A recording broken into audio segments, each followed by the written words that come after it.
गंबड़ जे खानगी तालीमी इदारे में सिगा पारा समाजी सुधारक ऐं सिगा जे अॻूणे सदर मरहूम हाजी पीर बख्श शेख जी याद में ताज़ियती मेड़ाको कोठायो वियो, जंहिंमें शरीक सियासी समाजी तंज़ीमुनि जे अॻवाननि, तालीमदाननि ऐं शहरियुनि हाजी पीर बख्श शेख खे लफ़्ज़नि में भेटा पेश कई। तफ़सील ॿुधाए रहियो आहे किशोर कुमार।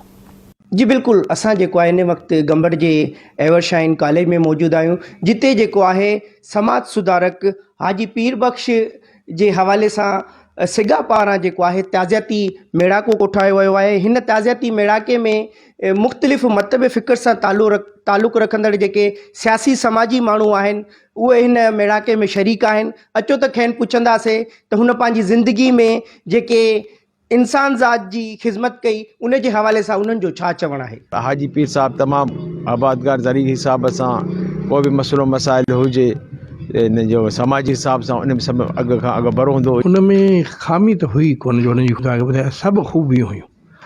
हिकिड़ो दिलेर माण्हू असां वटि 20 साल हो सदर रहियो आहे साईं।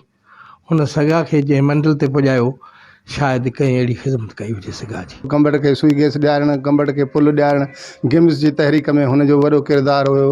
हू हमेशह असांजे लाइ शानाइता कमु कंदो हुयो। बिल्कुलु बाबा दिलेर ऐं तमामु सचो माण्हू हो।